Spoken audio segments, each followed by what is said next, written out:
Anghydraddoldeb Cymdeithasol.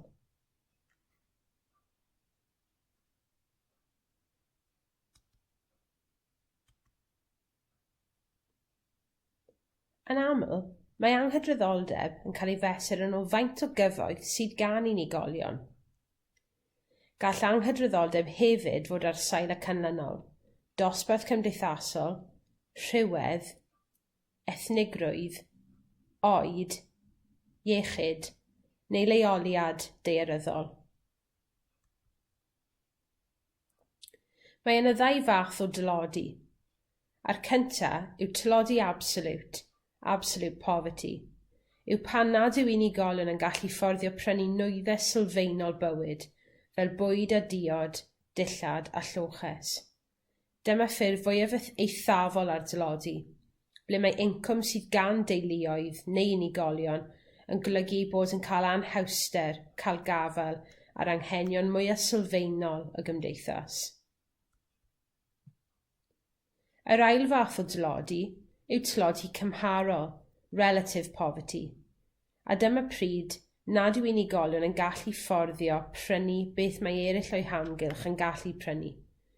Enghraifft, falle nad oes ganddyn nhw ddiet eang o fwydydd, nid oes modd iddyn nhw brynu dillad newydd, a falle nad oes ganddynt wasanaethau fel cyswllt gwe yn y cartre. Mae'n bosib nad oes ganddyn nhw set dyledu, neu fel mae'r cartŵn yn awgrymu, dydyn nhw methu fforddio prynu'r cyfrifiadur mwy diweddar.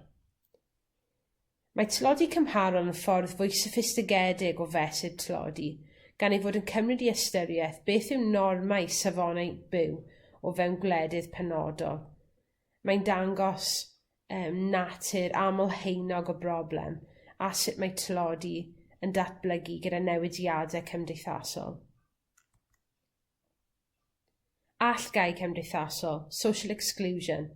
Dyma'r broses lle gaiff pobl eu cau allan o rai cyfleoedd addysgol, cymdeithasol ag economaidd, a'i hatal rhag cymryd ran lawn mewn cymdeithas.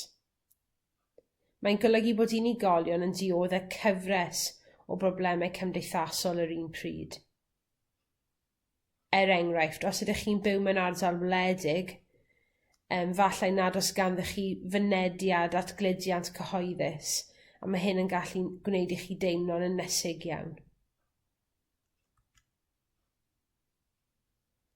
Gall anghydraddoldeb arwain at heini cymdeithasol, social stratification, ble mae gan rai unigolion neu grwpiau fwy o gyfoeth, pŵer a statws nag eraill. Mae gan bobl sydd wedi geni mewn gwledydd cyfoethog gyfleoedd a disgwyliadau bywyd gwahanol i unigolion sydd wedi geni mewn gwledydd tlawd. Enghraifft, os feddyliwn ni am y Deyrnas Unedig ac America, dyma wledydd cyfoethog, a mae gan unigolion sy'n dod o'r gwledydd hynny ragolygon i fyw bywyd hir.